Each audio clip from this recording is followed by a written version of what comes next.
Hi everyone, this is Ms. Heath, your art teacher. I hope you're having a great day so far. And right now I want to read to you a really interesting book that I found. It's called Animal Homes. And after I read it, I'm going to give you a little quick guided instruction how to draw this clownfish in anemones, because this is one of the favorite pictures that I saw in the storybook. And I'm going to go really slow and make it easy for you to follow along. So let's get started with this book called Animal Homes by Sharon Ellsworth, illustrated by Jennifer Emery Perrott. What is an animal home? Well, you have some examples here. This is an animal home with gerbils. So is this with chimney swifts, and then the lions on the African savanna. Animals live everywhere on Earth. They live in many different kinds of homes. Animals need homes for many reasons. A home makes an animal feel safe from enemies. A home protects an animal in bad weather. A home gives an animal a place to sleep. A home is a place to raise a family.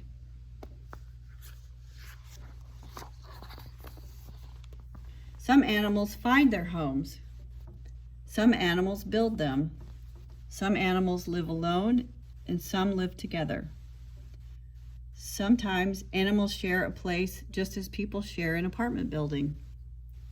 There are different kinds of animals living in this hollow tree. They come and go at different times and by different paths. You have a skunk, some honeybees, some brown bats, a screech owl, and some flicker woodpeckers living in the same tree. Homes above the ground. Many animals live in trees or other high places. They are safely out of reach of enemies on the ground. Each night, chimpanzees build nests high up in trees. The nests are made of branches.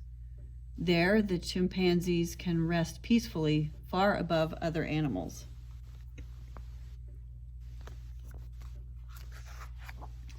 A squirrel makes a nest of sticks and leaves where it lives all summer. The nest is hidden in the branches of a tree. It has a rounded roof to keep out the rain.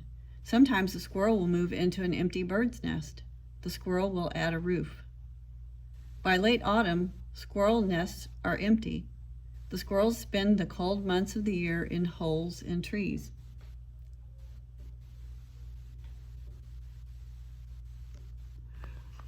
Many other kinds of animals live in trees. Some of these animals spin silk webs or nests for themselves. Weaver ants sew leaves together to make a house. Tent caterpillar moths spin white tents that are homes for their young. A garden spider lives in a folded leaf near its web. A thread runs from the leaf to the web. When the thread jiggles, the spider leaves the leaf. It hurries to the web to see what is caught there.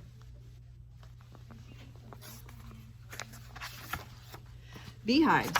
Honeybees build homes inside hollow trees. The homes are called hives. Inside the hives, there are many cells. There are cells for sleeping, cells where eggs hatch, and cells for storing food. The bees build the honeycomb of cells inside their hive from beeswax that they make. The worker bees huddle together to get warm. When the temperature reaches 95 degrees Fahrenheit, flakes of wax come out of the bees' bodies. The bees make cells by pressing flakes of wax together. Each cell in the hive has 6 sides. The queen bee lays her eggs in the hive. The worker bees keep on building around her. When the hive is done, more than 40,000 bees may live in it. Homes that birds build. Birds build many kinds of nests in many different kinds of places. The nests hold the birds' eggs and young. Adult birds may sleep in their nests after the young birds have flown away. Many baby birds, such as robins and eagles, are helpless when they are born. They must stay in their nests until they learn how to fly. That is why the nest must be strong and safe, built up high in trees or on rock walls. All birds do not build their own nests. Some steal moss and sticks from other birds' nests. Starlings may take over a nest by chasing the other birds away. Nuthatches sometimes steal nests from starlings. Nuthatches are smaller than starlings. They close part of the entrance to the starling nest. The bigger birds cannot fit inside.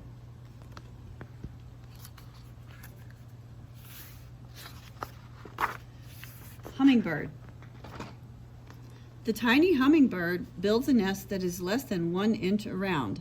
The nest is made from spider webs and very thin plant fibers. Bald eagle. Big bald eagles build huge nests. They use sticks and tree branches 5 feet long. Each year, the eagles make their nest bigger. When an eagle nest gets to be too big for its tree, the tree falls down. The largest nest ever found was in Vermilion, Ohio. Eagle families used it for 35 years. It weighed 2 tons. Sociable weaver bird. Sociable weaver birds use 10 or more different kinds of loops and knots to make their grass nests. As many as 100 birds may live under one roof. Northern oriole. A father northern oriole helps a mother to find plant fibers, hair, and bark. Then he sits nearby and sings while the mother weaves the nest. In 12 days, the nest is finished. It swings like a cradle in the wind. I found out something interesting about orioles. I found out that they really like grape jelly, so I have a feeder that has a jelly jar that you screw into the base, and then the jelly kind of oozes out around the bottom of it, and the orioles really love it, and I'm always surprised how quickly they find it once I put it out there. And usually I see the male, which is the orange oriole that you see here. I guess the female is yellow, and I don't see very many of the females for some reason. Maybe they're busy with the nest building. Swiftlet. Swiftlets make nests from their own saliva. They build their nests in caves. In China, people collect the nests and use them to make soup. Woodpecker. A woodpecker taps a hole into a hard tree trunk with its strong beak. The hole is just as big as the woodpecker. Then the woodpecker hollows out a room big enough for 4 or 5 baby birds. Cliff swallow. Cliff swallows use small bits of mud or clay to build their nests. The clay bakes in the sun and gets hard. The finished nests look as if they were made of many little bricks. Homes on the ground. Many animals move into natural shelters instead of building homes. A cave can be an animal's home. A wolf, a cougar, a bear, or a porcupine might live inside. A hollow log can make a snug house for a skunk, a lynx, a wolverine, and a possum, or a weasel. A copperhead snake might live in a rotting woodpile. A rattlesnake might just curl up under some rocks. A female black bear sometimes makes a winter home just by leaning against a tree or a rock. Snow drifts over her until she is buried. The snow close to her body melts, making a little snow cave with room inside for the bear and her cubs.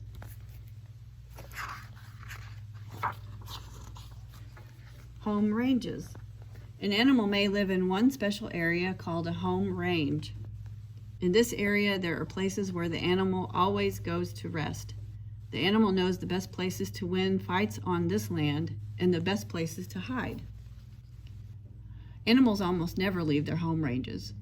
A home range can be the area around an animal's house. For animals without houses, the home range is like a house without walls. Inside it, the animal can find everything it needs to live from day to day. And here you see pictures of deer and giant pandas. One day I think we'll draw a giant panda because they're very unusual and kind of easy to draw. Homes under the ground. Burrows are homes that animals dig under the ground.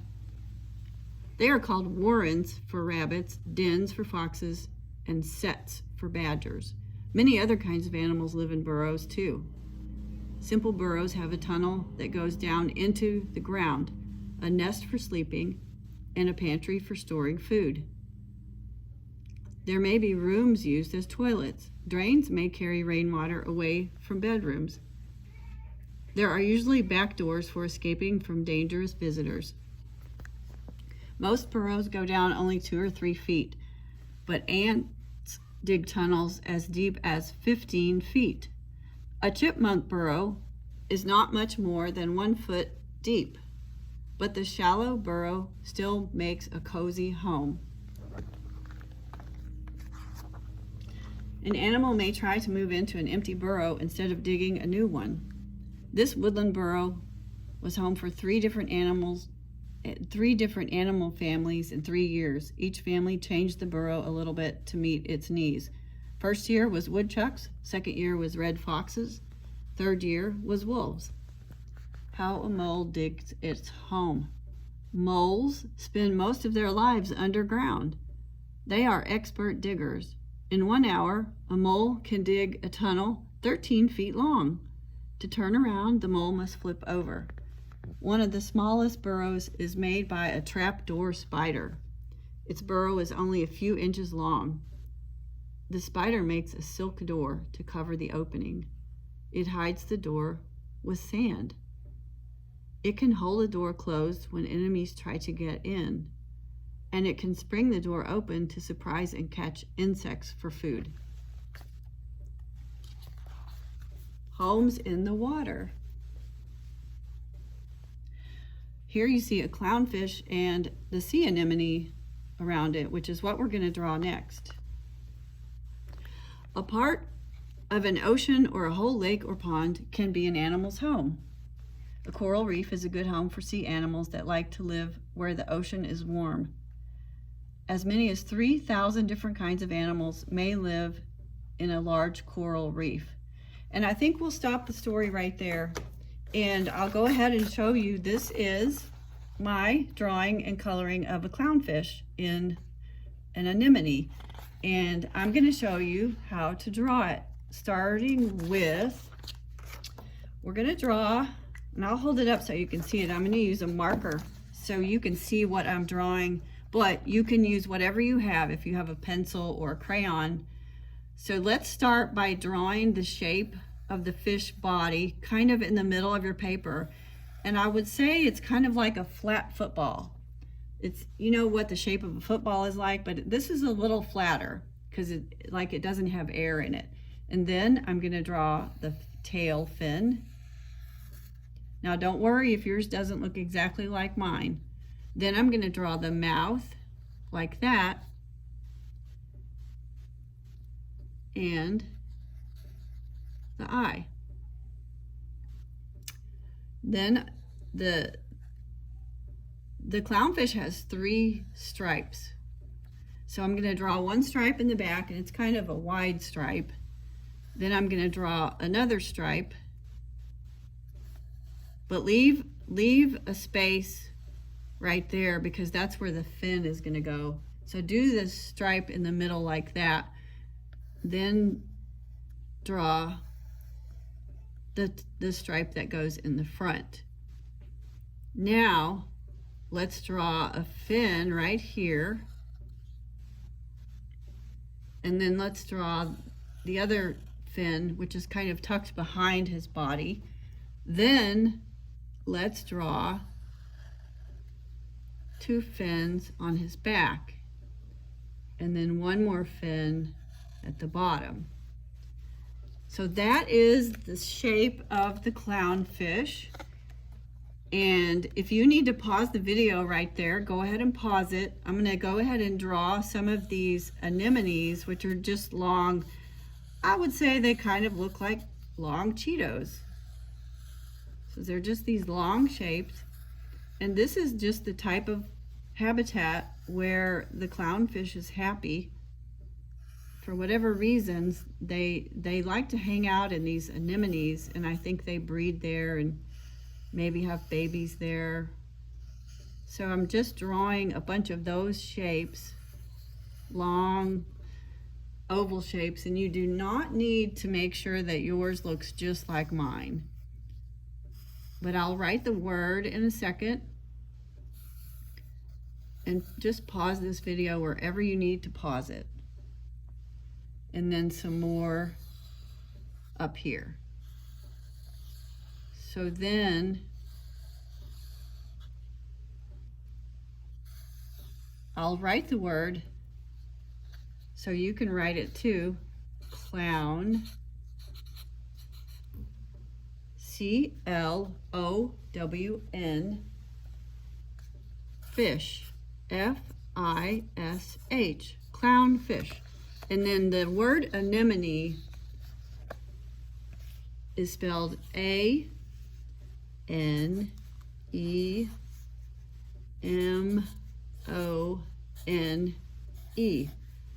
anemone. So there is the clownfish in the anemone. And if you want, you can make these shapes going all the way around. And then I'll show you again my final drawing and coloring. So if you want to, you can pause the video right here and look at mine. The body is orange and the stripes are white with a black outline. So if this is too difficult for some of you, just do your best. And you know, it takes practice like everything else. So again, you can pause the video right here, and once you color yours, I would like for you to sign your name and show it to me with email or at Dojo or at my Google Classroom, or get your parent to upload it for you. And I did some little bubbles too, some little ocean bubbles. So there is my clownfish drawing, and I hope that you liked my story. And thank you for watching my video and listening to my story today. Have a great day.